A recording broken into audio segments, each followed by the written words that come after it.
he announced that he's changing the name of the Gulf of Mexico to the Gulf of America. Biden took executive action to permanently ban offshore oil and gas development. I'm Stephanie Keith. And I am Tara Manjekovic. And we are unapologetically outspoken.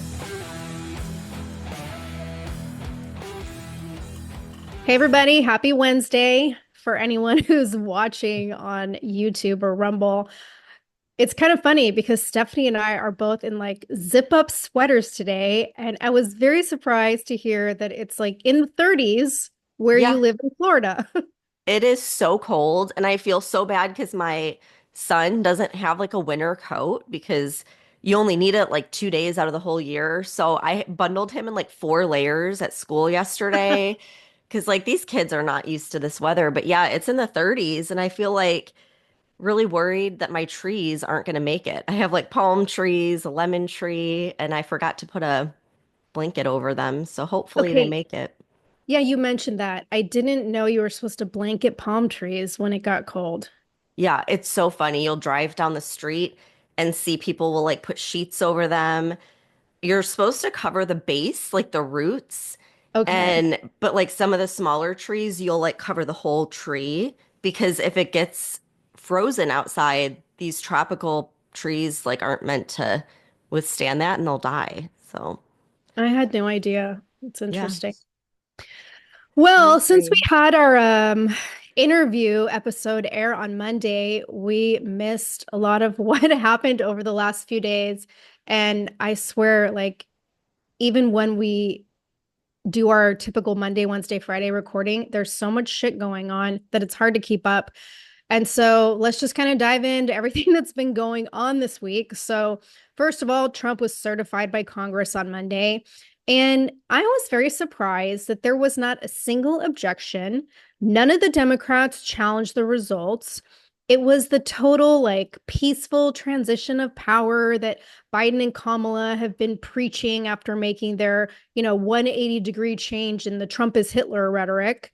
And even though, of course, like Biden had to bring up the insurrection, and I say insurrection in quotes, and make a comment about Trump being a genuine threat to democracy with, what happened on January 6th, but he hopes we're past that now. So whatever. Um, Kamala certified the vote count, and I just want to play a clip of what she said when it was all over. Where US Vice President Kamala Harris is speaking after Donald Trump's election certification.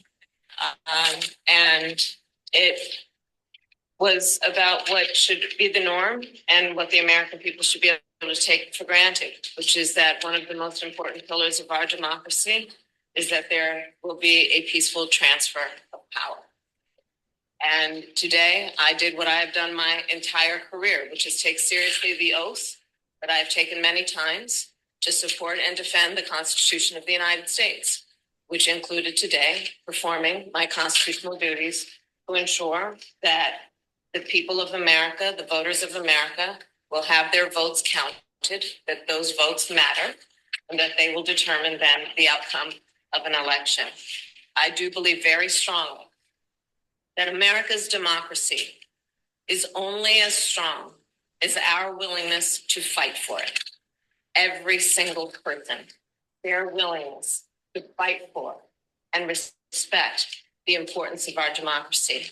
Otherwise, it is very fragile and it will not be able to withstand moments of crisis. And today, America's democracy stood. How much wine do you think she drank when she left the stage? Oh, yeah, she probably got so shit-faced. I mean, I don't know. I mean, she didn't cackle though. I'm really surprised she got through all of that without one cackle. Oh, I know. That was total professional Kamala. And I don't know if I've just like spent too much time in conspiracy mode lately, but it seemed like it was just too easy, that it went that smoothly, that there were no objections. And like, I'm still just not buying this whole like, let's be peaceful vibe coming from the left. Well, yeah, because it's like, let's be peaceful. Meanwhile, they're unleashing another pandemic, putting a ban on offshore drilling, and pretty much trying to push us into World War III. So I'm not really buying the peaceful thing either. But I have to say, I was really enjoying all the memes that were going around where as she's standing in front of Congress, they're like zooming in on her face and they're going back and forth between her and Mike Johnson. It was hilarious because she looked like she's like on the verge of tears. Like she's got a big, golf ball in her throat that she's trying to swallow. And then Mike Johnson, oh my God, he's like side-eyeing her with just so much disdain. But then like a second later, he'd kind of smile, kind of like, haha, that she's the one certifying Trump's vote. It just reminded me of an episode of The Office. It was pretty funny. Yeah, and it's got to be hard for her, like, quite honestly, because I mean, she was the center of media attention for what, 3 months? And Yeah. then after the election, she basically disappears off the face of the earth. And then, I mean, like, we've heard nothing from her, nothing about her for the last month. And then she has to come back, and it's this huge, public thing where all eyes are on her certifying this election. So that Yeah. had to be difficult. Oh, I'm sure. But after all of the nonstop talking about January 6th and, the threat to democracy, they can't. They can't object to Trump winning after they spent years and years and years, going after anyone who did. So, Exactly. yeah, interesting. But Trump's court cases are back in the news cycle. So the one in New York that was brought by DA Alvin Bragg and heard by Judge Juan Merchan, who was like the super biased judge. This was the one that has 34 felony counts, all for falsifying business records that Trump didn't even know about when his lawyer at the time paid Stormy Daniels the hush money. So that case was expected to be tossed out after the Supreme Court, ruled about presidential immunity. But Judge Merchan decided not to dismiss the case and to move to sentencing on January 10th, which would officially make Trump the first convicted felon to take office as president.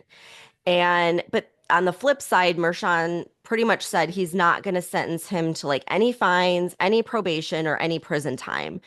So I feel like it's basically, a blemish on his record just to prove like this whole thing was political. Like this wasn't about actual crimes. This was about getting Trump and trying to change the opinion of him before the election.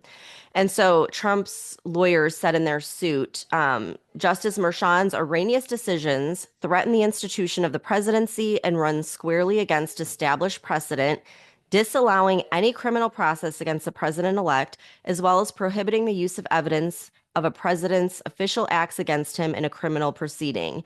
And I mean, I just think like this weaponization of the justice system has now been set. This precedent is here so that in the future, people can continue to go after political opponents if they want to. And I think it'll be interesting to see if this precedent is used against the left in the future.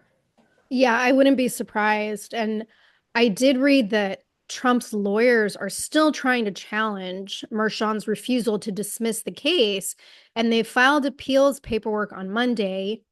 And then yesterday, Trump's legal team filed like this 500-page lawsuit against Merchan and DA Bragg. So we'll see what happens with that. But it really doesn't seem like Merchan's going to budge, and he's hell bent on prosecuting Trump. And the stupid part, like you mentioned, is that he's going to give Trump the most lenient sentence possible. Like, no jail time, no fine, and probate, like no probation. So Yeah. clearly it's just a political move, Right. right? I Like, mean, what's the point at that point yeah. if you're not going to do anything about it? It's just makes it plain as day what the motive was, and it just makes them look so bad. It makes our justice system look bad, and it sets an awful precedent. Yeah, I completely agree.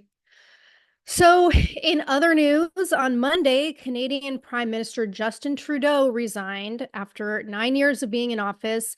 And it's, I guess, a year before the end of his current term. And from everything that I read, it seems like he stepped down because of political pressure within his own party. And that's coupled with the fact that he's become like increasingly more unpopular with the population. And this has to do with, the way he handled COVID and the vaccine mandates, which I think, if I remember correctly, was even more extreme than what people in the United States experienced. And then there was the whole issue with the Freedom Convoy trucker protest in 2022, when Trudeau used emergency powers to stop them from protesting. And then it was later determined to be an unconstitutional move on his part. And then, like what's happened in the United States over the last 4 years, Canada's been dealing with inflation and increased prices in food and housing. And instead of focusing on helping the Canadian people, Trudeau has been, just like Biden, focused on these far left progressive policies, DEI bullshit, and, costly climate agenda projects. And apparently a lot of Canadians are sick of it, and his approval rating has completely tanked. But the main catalyst for his resignation was because his deputy prime minister, Chrystia Freeland, she abruptly resigned and publicly stated that it was because of Trump and his threat to impose the 25% tariff tax on Canadian goods if Canada doesn't start like seriously enforcing their border and dealing with the illegal immigration and the drug trafficking problems that are flowing into the United States. And Freeland called this, quote, a grave challenge, end quote, when she resigned. And I guess she was Trudeau's biggest ally. So when she left, he lost the backing of the left-wing parties that had previously helped keep his party, which is the Liberal Party, in power. And I want to talk about Trump's response because I don't know if he's serious or not when he talks about wanting Canada to become part of the United States. And I don't know if you've noticed, Stephanie, but like the past few weeks, he's been like totally sending digs at Trudeau, calling him the governor of Canada instead of the prime minister, like Canada's another state. And I think it was only like last week or the week before Trudeau went to Mar-a-Lago after Trump brought up this whole tariff plan. And then suddenly after that, Canada was like all about increasing border security measures. And they, put out all this information about they're going to improve surveillance and do these joint task forces with the United States and target transnational organized crime. But apparently that was not enough to save Trudeau. And after his resignation, Trump posted on Truth Social and he said, quote, many people in Canada love being the 51st state. The United States could no longer suffer the massive trade deficits and subsidies that Canada needs to stay afloat. Justin Trudeau knew this and resigned. If Canada merged with the US, there would be no tariffs, taxes would go way down, and they would be totally secure, in all caps, from the threat of the Russian and Chinese ships that are constantly surrounding them. Together, what a great nation it would be, end quote. And then Trump also gave this press conference yesterday, and he doubled down on this whole idea. And he said, quote, Canada and the United States, that would really be something. You get rid of the artificially drawn line and you take a look at what that looks like, and it would also be much better for national security, end quote. Now, I personally don't see this actually happening, but again, nothing surprises me at this point. But I do think it's an interesting idea. So what do you think, Stephanie? Yeah, so I mean, Trump completely bullied Trudeau and made him look like such an ass. So, I mean, I gotta say though, I'm genuinely shocked. I never thought that this guy would actually resign. I thought he'd fight till the very end. And now it's looking like some super conservative, far right person might take over. I'm not sure. But I was going to say, from what I've read, I mean, the country is moving towards this conservative party, kind of like America did with Trump. And I think that was part of the Liberal Party having Trudeau step down, is they want to try to replace him with someone else and probably do a whole thing like they did here with Kamala, although probably doing it more legally, and trying to rally people around, a different leader, because Trudeau, nobody has faith in him anymore. Well, it didn't work here. So I don't think that they're gonna, get support for someone else on the left. It's like the whole go woke, go broke thing. All these countries that went super woke really aren't doing well. Like the far left movement totally backfired. And maybe that's because people don't like being called racist every single day and aren't happy with the total destruction of the economy thanks to woke policies. So I think, it's interesting because we're just seeing this huge movement to the right, which living here in the US, you think like, okay, this has to do with Trump, but it's really all over. It's like first there was France, then Germany, now Canada. And it appears that Austria is doing this as well. Um, so their far right Freedom Party won the vote in September in Austria, but when they won, they were shunned by like all the other parties, which totally backfired. And this seems to be a theme in all these different countries. So the far right leader, Herbert Kickle, was given a mandate on Monday to form the first national government led by the far right since World War II. And there was this AP News article that quoted Kickle saying, quote, "Our country was driven into the wall in the past 5 years," which he was talking about their budget deficit. And he said there's also a massive trust deficit. And it's just so interesting to me because this truly is like the same thing playing out all over the world. And, people are moving to the right, the left is completely crumbling. And just like I've said before, it's like this whole Age of Aquarius thing that's about these elite power structures collapsing and revolutions taking place. And I mean, we're seeing it happen already, which is just like mind blowing. Yeah, and it's pretty awesome to watch at the same time because it truly shows the power of the people collectively uniting to change their government. And like you said, it's happening all over the world. So it's very cool. But the other thing, I can't even like say this without laughing, because the other thing Trump keeps talking about is taking control of Greenland. And we I mentioned laugh this. literally when I see these posts. I'm like, where did this come from? I What? know. Greenland? Yeah, and we mentioned this briefly last week, but like I hadn't really looked into it. We didn't know much about it, but he has been talking about this for weeks. And I guess he also brought this up back in 2019. So I it's didn't not a know new that. I thing. thought this like Yeah. came out of left field. I thought it was a joke at first. So did I, but it seems like he's not joking. So yesterday, or actually Monday, he posts on True Social and he says, quote, "I'm hearing that the people of Greenland are MAGA.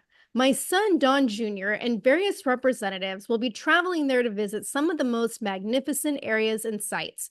Greenland is an incredible place, and the people will benefit tremendously if and when it becomes part of our nation. We will protect it, cherish it from a very vicious outside world," and then in all caps, "make Greenland great again," end quote. So Don Jr. arrived yesterday in Greenland, and according to a statement from the Greenland government, he is not there in any kind of official capacity. He's only there as a private citizen, and he won't be in any meetings with government officials. And even Don Jr. himself said he's just there as a tourist and he's just going there for fun, and he's going to shoot video content for his podcast while he's there.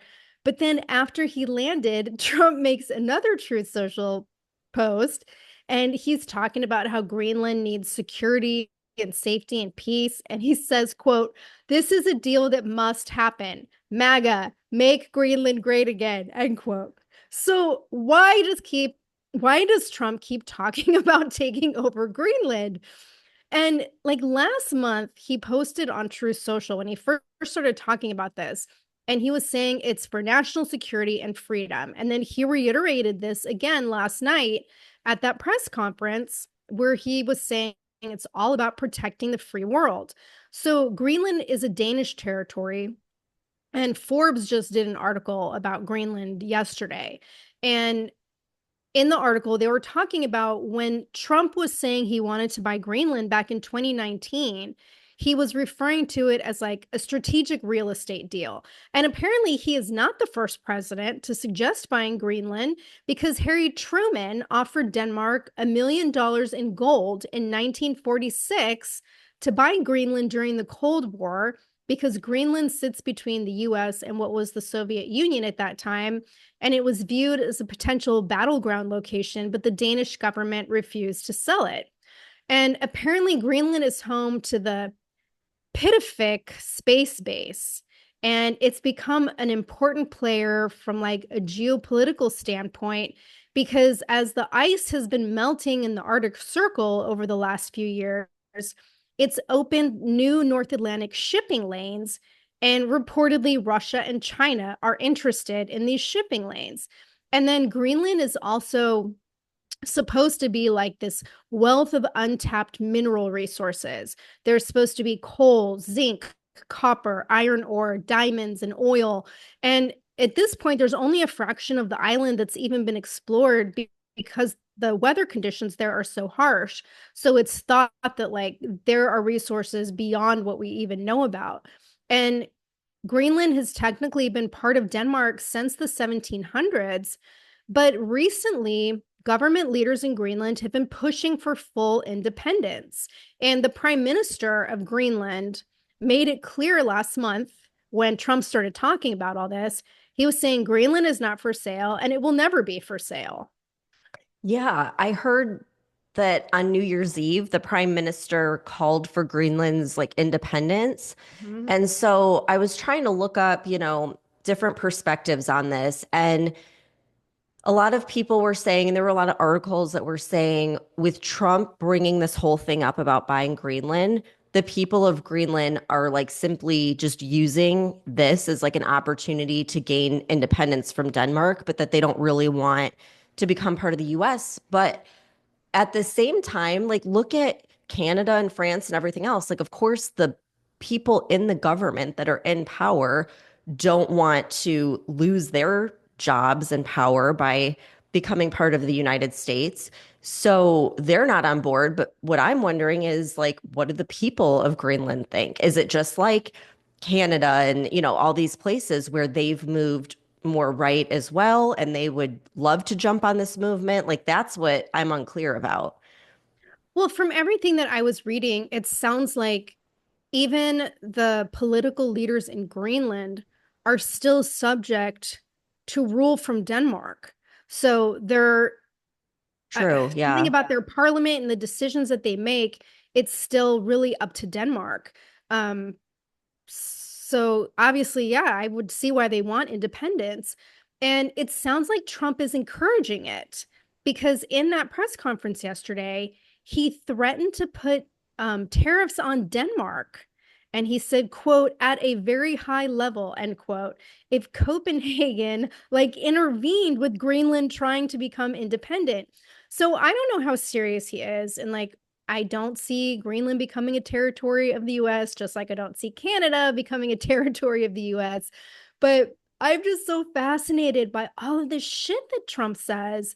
And like the other thing he's talking about is demanding the return of the Panama Canal. And he talked about this yesterday in the press conference too. And he said it was a disgrace and a terrible mistake that we gave control of the canal to Panama. I think it was like back in the 40s, and how they charge US ships and the US Navy more than ships from any other countries. And he said he's in discussions right now with Panama to get the canal back. Yeah. And then on top of that, this one, I was like dying laughing. He announced that he's changing the name of the Gulf of Mexico to the Gulf of America. So listen to this clip of where he's announcing this. Mexico's really in trouble, a lot of trouble. Very dangerous place. And we're going to be announcing at a future date pretty soon. We're going to change, because we do most of the work there and it's ours. We're going to be changing, sort of the opposite of Biden, where he's closing everything up, essentially getting rid of 50 to 60 trillion dollars worth of assets. We're going to be changing the name of the Gulf of Mexico to the Gulf of America, which has a beautiful ring that covers A lot of territory. The Gulf of America. What a beautiful name. The Gulf of America. All I, right. I love listening to him talk. Like where the fuck did this come from? I've never heard anyone talk about, changing the name, but apparently that's on his list too. And it's just so strange because it's like with all of his rallies and all of his campaigning, I never heard him mention Greenland or the Panama Canal or the Gulf of Mexico. But now it's like, clearly a priority. I mean, he's not even in office yet, and he's already talking about this stuff. And like, I know he can handle many things at once, but I'm just like a little nervous. I'm like, okay, let's stay focused again, on our border, the economy, like get that straightened out first. But maybe that's part of like his game of chess because like you said, they have all of these resources in Greenland, rare minerals and things like that. And they do in Canada as well. And so maybe that's part of the plan to make the economy soar and have some leverage with the global markets. But it makes me wonder like what else is up his sleeve that we haven't heard about yet? Like what's he going to throw at us next? Yeah, and I do think this all plays into his border security plan because, like, if you look at Canada over the last 4 years, and we talked about this so many times, it's not just our southern border that was being invaded with illegal immigration. Our northern border is a fucking shit show with Canada. And it was like the worst it's ever been. And so Canada does nothing about it for 4 years until Trump comes in and says he's going to put a 25% tariff tax on Canada. And all of a sudden, they want to do full on border security measures. Well, yeah, and it's like they've, pretty much just had this open border, right? But then when Trump won and like all the people that are super left and they're like, we're leaving and we're going to Canada. And Canada's like, no, you're not. Like, we get to pick and choose who comes into this country. And it's like, oh, really? Yeah. Really? So when it's your country, you protect the border, but you don't give a shit about protecting the people, coming into our country. So it's like they just looked so bad and it's backfired big time. Yeah, exactly. And like, that's one of the things that I love the most about Trump is his background as a businessman. Like he is outstanding when it comes to business. And I believe he is truly the one person who can dig us out of the financial hole that we're in. But as we keep saying, the left isn't going to make that easy for him. And once again, we have old man Biden upping the ante with leaving more and more destruction in his wake, trying to fuck over Trump, which is essentially fucking over the self-sufficiency of the American people. And that's evident with his latest move to destroy our energy independence. And you mentioned this at the beginning of the podcast.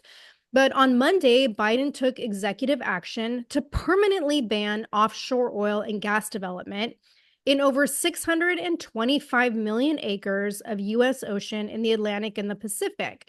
So this means that oil companies won't be able to lease waters for new drilling, and this applies to the entire East Coast, the eastern Gulf of New Mexico, the coasts of Washington, Oregon, and California, and then parts of the northern Bering Sea in Alaska.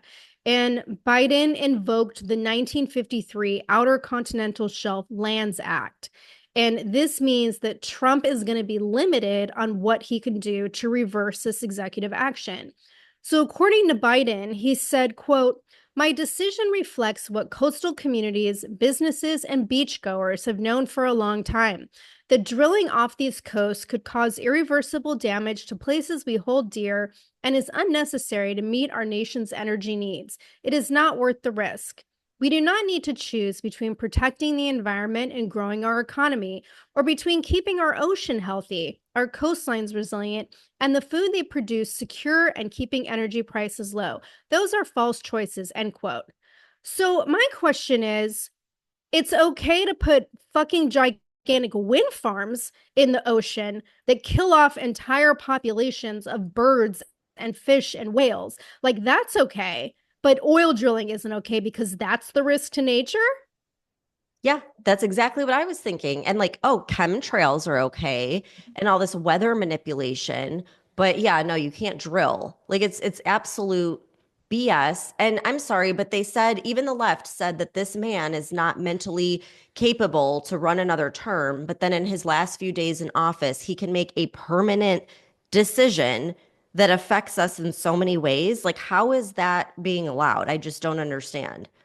Yeah, I don't understand how extensive like these executive order powers are. And yeah, maybe I sound hypocritical because I'm all in support of Trump using executive powers to make a bunch of changes, but because those changes are good for our fucking country and our economy. And I feel like Biden's doing the exact opposite. So obviously, like all the oil companies are up in arms, and I guess the state of Louisiana is preparing a lawsuit against Biden. But like how much of an impact is that going to have, because he's out of office in like 2 weeks. So essentially, if it's a lawsuit against the government, it would end up being a lawsuit against the Trump administration. So I don't, unless something happens in the next 2 weeks to stop this.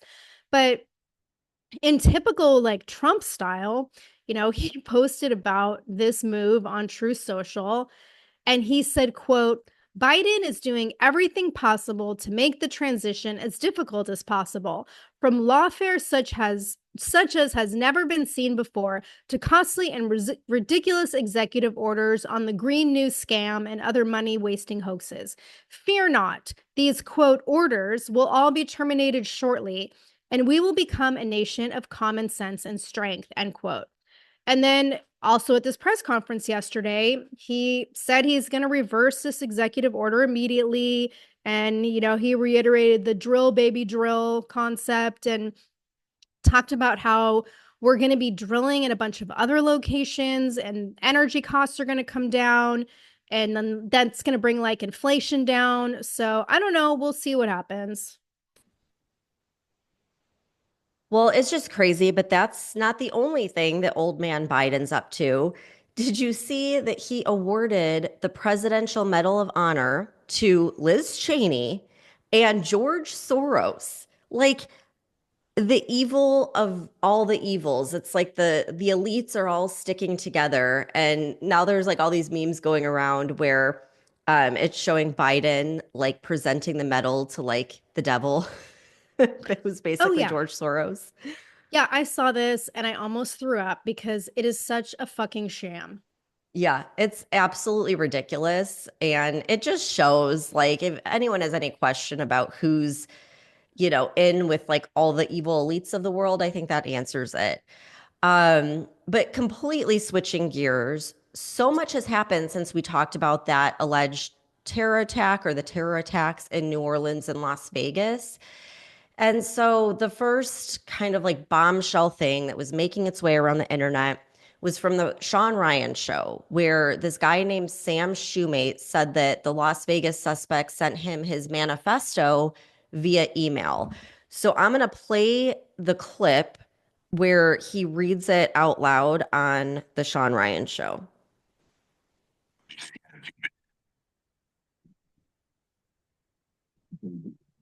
So this email came in on December 31st at 10:42 a.m. That is Tuesday. He said, in case I do not make it to my decision point or onto the Mexico border, I am sending this now. Please do not release this until 1 January and keep my identity private until then. First off, I am not under duress or hostile influence or control. My first car was a 2006 black Ford Mustang V6 for verification. What we have been seeing with drones, he puts that in quotes, he says drones, is the operational use of gravitic propulsion systems powered aircraft by most recently China and the East Coast, but throughout history, the US. Only we in China have this capability. Our OPSEN, that's Operation Center, our OPSEN location for this activity is in the box below. China has been launching them from the Atlantic from submarines for years, but this activity recently has picked up. As of now, it is just a show of force, and they are using it similar to how they used the balloon for SIGINT and ISR, which are also part of the integrated comm system. There are dozens of those balloons in the air at any given time. The so what is because of the speed and stealth of these unmanned aircraft. They are the most dangerous threat to national security that has ever existed. They basically have an unlimited payload capacity and can park it over the White House if they wanted. It's checkmate. U.S. government needs to give the history of this, how we are employing it and weaponizing it, how China is employing them and what the way forward is. China is poised to attack anywhere in the East Coast. I've been followed for over a week now from likely Homeland or FBI, and they are looking to move on me and are unlikely going to let me cross into Mexico, but won't because they know I am armed and I have a massive V-bid. Let me pause right there for a second. So he says a massive V-bid. When I was talking to the FBI yesterday, they didn't know what a V-bid was. I had to explain what that acronym meant, literally. You fucking serious? Dead serious. I said it twice and he goes, you said that word V-bid. Can you tell me what that is? For your audience, a V-bid, for your audience who has not been in the GWA for the last 20 years, a V-bid is a vehicle-borne improvised explosive device. In layman's terms, a car bomb that we saw at Trump Tower. So backing up, he says, I am armed and have a massive V-bid. I've been trying to maintain a very visible profile and have kept my phone, and they are definitely digitally tracking me. Here's where he gets into the other stuff. And this is where we had to redact the names. Well, your producer redacted the names. I have knowledge of this program and also war crimes that were covered up during airstrikes in Nimruz province, Afghanistan in 2019 by the admin, DOD, DEA, and CIA. I conducted targeting for these strikes of over 125 buildings. 65 were struck because of civcas, that's civilian casualties, that killed hundreds of civilians in a single day. U.S. FORA continued strikes after spotting civilians on initial ISR. It was supposed to take 6 minutes and scramble all aircraft in CENTCOM. The UN basically called these war crimes, but the administration made them disappear. I was part of that cover-up with U.S. FORA, an agent, redacted, of the DEA.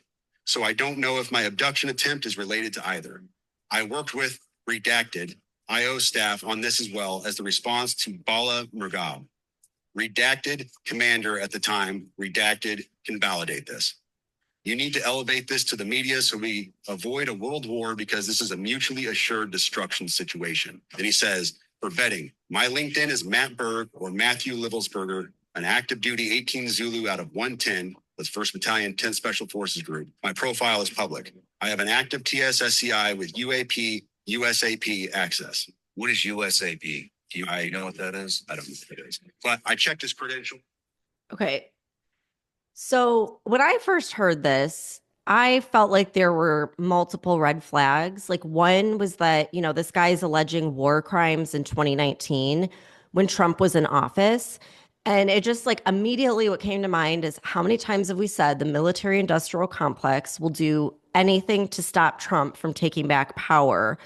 And so now, like conveniently, right before Trump takes office, we have this allegation of war crimes that happened while he was president. And then the other thing is just like with the drones and stirring this fear of like China attacking the homeland. And he says can, basically like blow up the White House. And like, I don't know. It seems to me like something the military industrial complex would do. We know they want nothing more than constant war. And so I don't know. My gut was just telling me like this whole thing's a setup or like a psyop or whatever. And I did a TikTok video about it. And like it turns out the general consensus on TikTok from what I've seen is that this is one big psyop. Like no one is buying this manifesto. And people are saying that this Sam Shoemate guy that brought the email has been caught with fake emails in the past. So this isn't the first time he's said he had something and then it turned out to be fake. And then I guess he's already been going on social media, like less than 24 hours after he did that podcast interview, he was saying, well, it's probably just psychosis. The guy probably just flipped out and had psychosis. And he's like completely going back on what he said on podcast. And then people were saying how they think that this guy is still a government asset. A lot of people think Sean Ryan is because he's ex-CIA. He's had that Sarah Adams on his show, who is also CIA. She's the one that was talking about how there's going to be all these terrorist attacks on U.S. soil. And they're saying like, just think about it. If you or I post something, especially about the CIA or the government, it's censored. It's taken down immediately. Yet this manifesto, Sean Ryan, Sam Shoemate, Sarah Adams, all their videos are up. They haven't been banned. They haven't been censored. They haven't been taken down on any platform. That seems a little odd.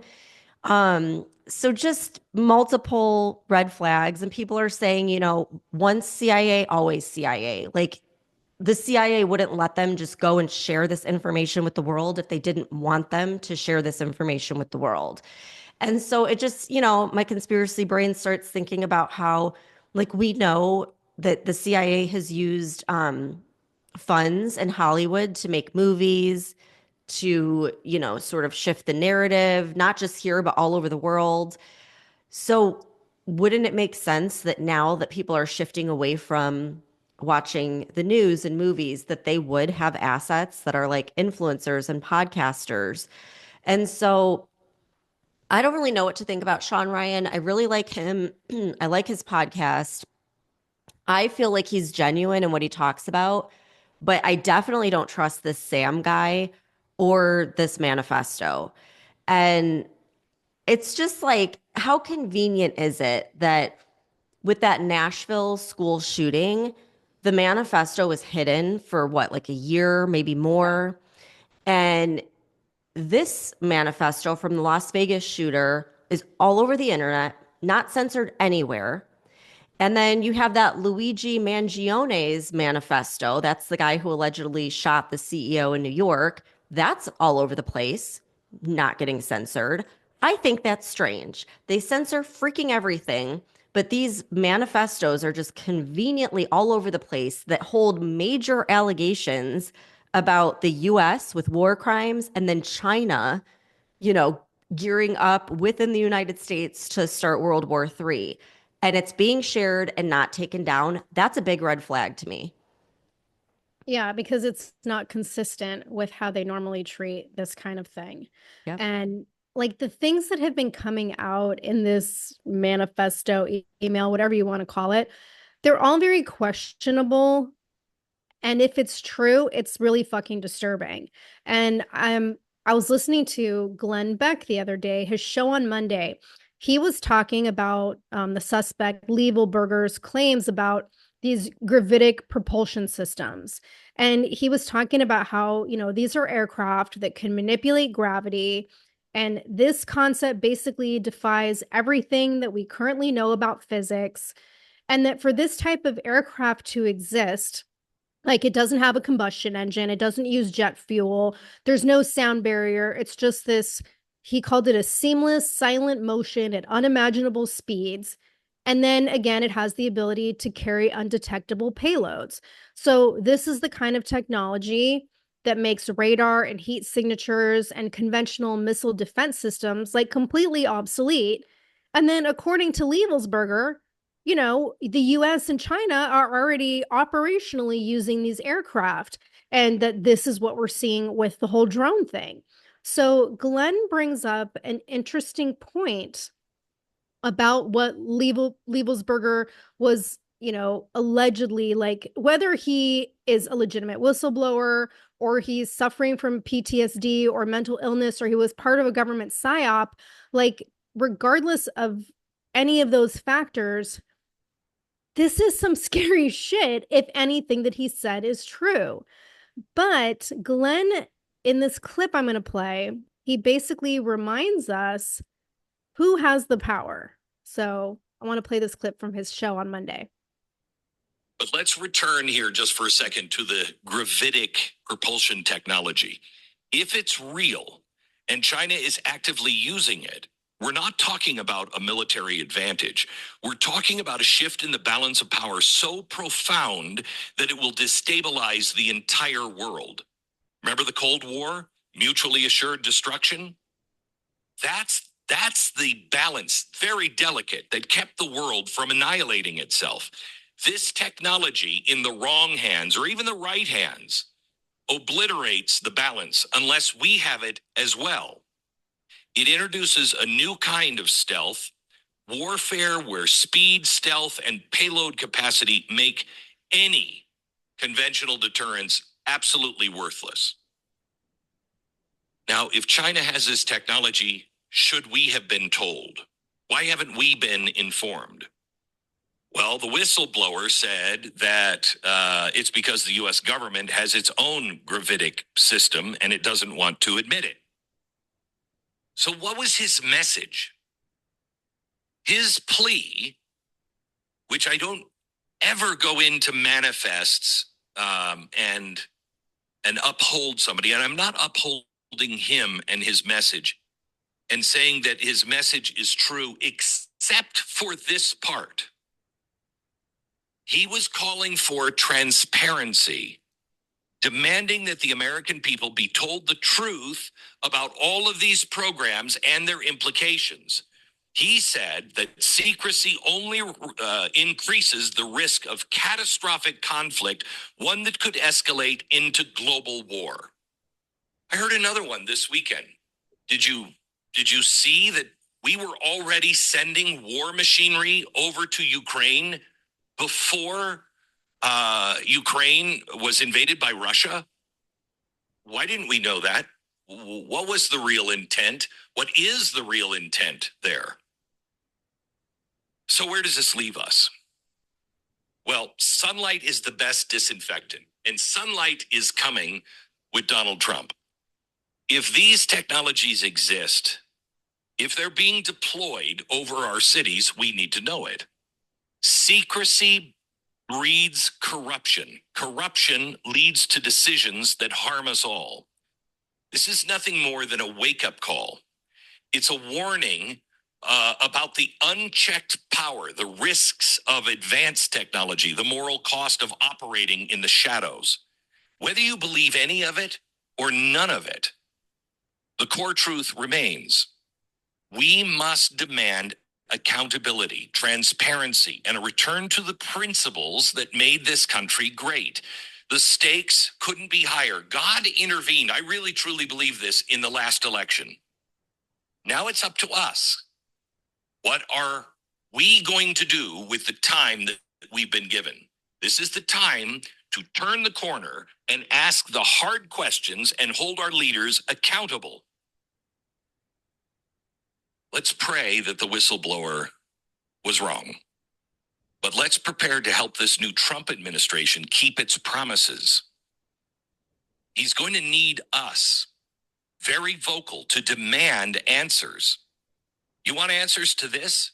You have to be vocal, you have to be serious, and we have to be heard.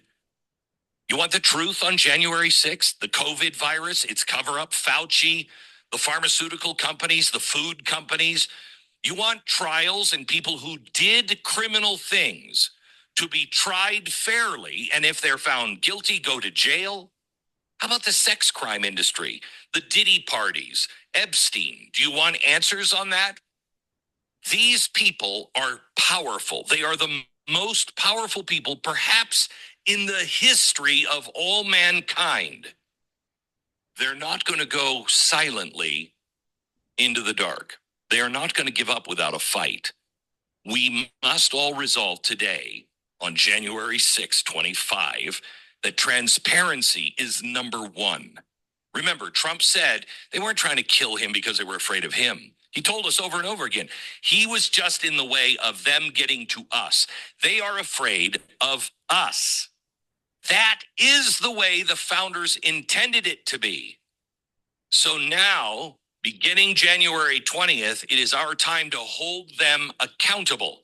Those we think are doing our bidding, they must know we will hold them accountable.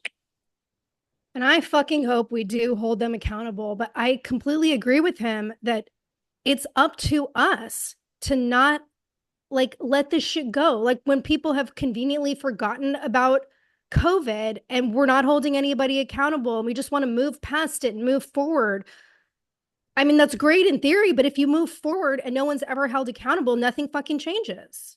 Okay, so this is what I'm thinking. What if this whole Las Vegas thing is a CIA, whatever, like threat or warning to people, whistleblowers that are going to come forward? So just like hear me out for a second. So we know that under the Trump administration, like everyone is demanding accountability and transparency. There's supposed to be all this disclosure. And you have that Dr. Stephen Greer, who's one of the people who's been big on like the UAP, UFO disclosure. And he claims that at the beginning of January, there's going to be all of these people that have worked on these Black Ops projects coming forward to talk about things like the anti-gravitational craft that we supposedly have. And what if this is a message to all those people? Hey, this is what's going to happen to you if you try and come forward. And they do it in front of Trump Tower as a message, not only to these whistleblowers, but also maybe to Trump and Elon Musk, like, hey, don't, fuck with us kind of thing. And you just think about it, and it's like the guy is in a self-driving vehicle, number one. It's a vehicle that's bulletproof. So, this explosion isn't going to really hurt anyone outside of the vehicle.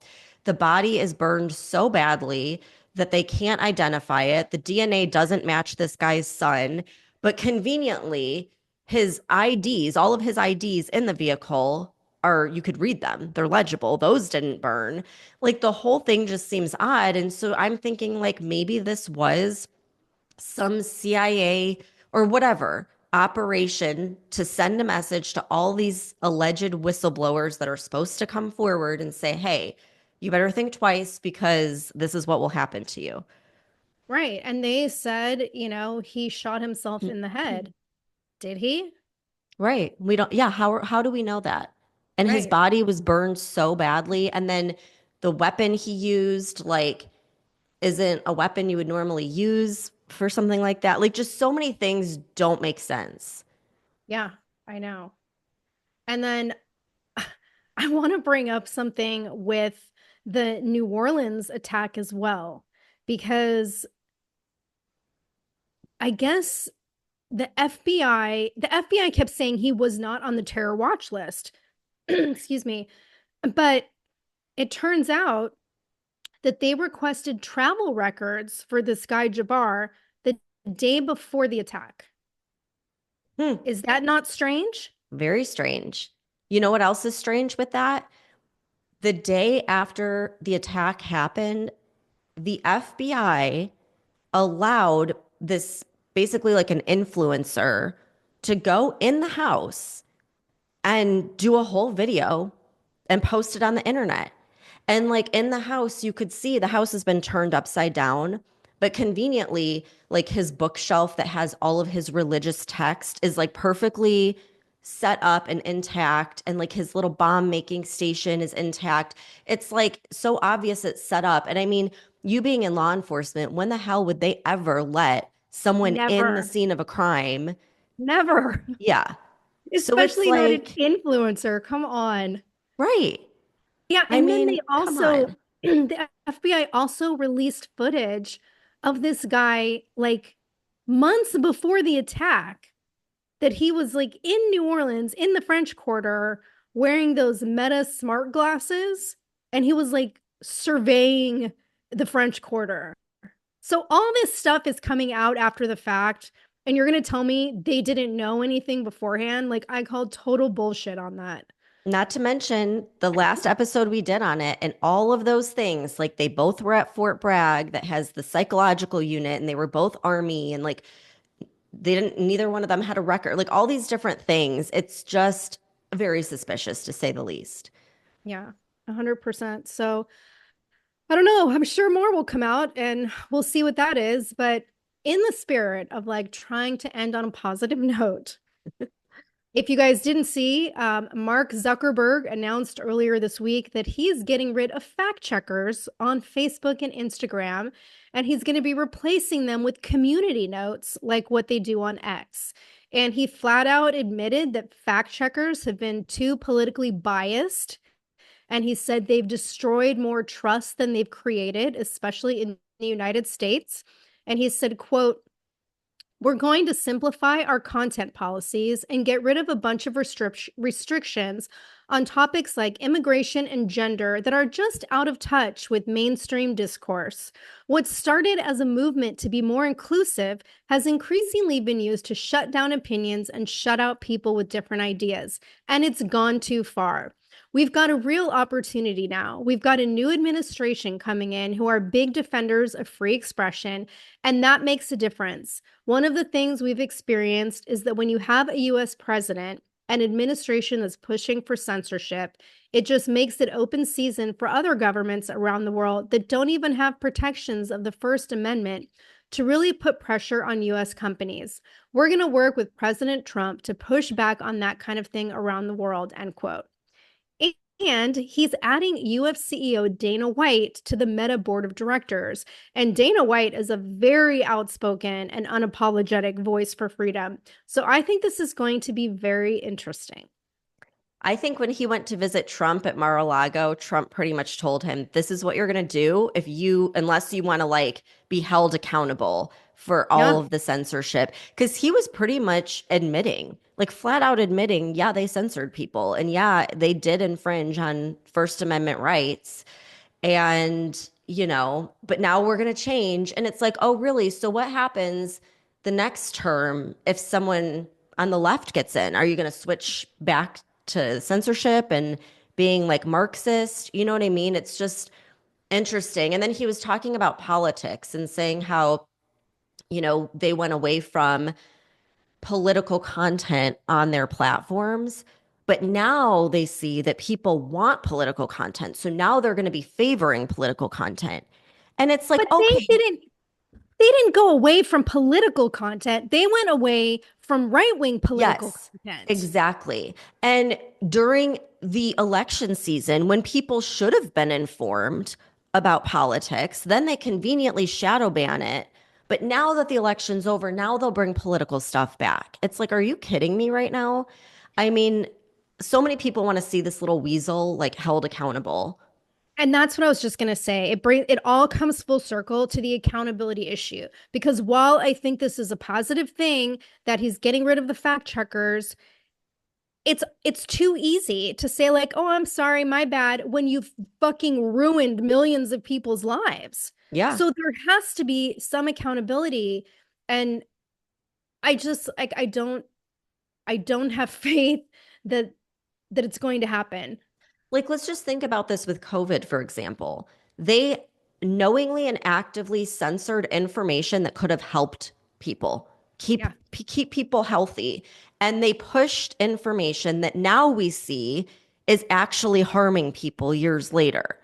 And information that's huge. People that absolutely killed people. Yeah. Like, we're just supposed to be like, oh, okay, no big deal, because you're going to do things right now while Trump's president. And then what trust do we have again with the next administration that comes along? Right. Like, so yeah, I think he's getting away too easily. And that is one of the things that I do respect about what JT Mott said in that interview that we aired on Monday, when he was saying, like, with Trump's inauguration, are we going to see the Obamas and the Clintons and Biden and, all these people who have tried to destroy him and destroy the country and told lies to the American people for the last 4 years? Are they going to be up on the stage with him? Because Americans don't want to see that. Like, I don't want to fucking see that. I want to see all of these people be held accountable for what they did to this country and its people. Yeah. Yeah, I agree. And, we'll see. It'll be interesting, but it's like funny how all of these different countries and all of these CEOs and everyone's just like falling in line now, because I think they know they're screwed. If he decides to hold people accountable, they're screwed. Just like McDonald's just announced they're getting rid of DEI completely done with DEI, which is huge because that's such a big company and it's kind of setting the pace for other companies. But it's like, yeah, kind of late on that. Like, how much damage did you do in the meantime with these policies? So I don't know. Well, I guess we'll just have to see moving forward what happens. Yep. But apparently censorship is over on Facebook. We'll see. All right. Well, thank you everyone for tuning in. Enjoy the rest of your week, and we'll see you back here on Friday.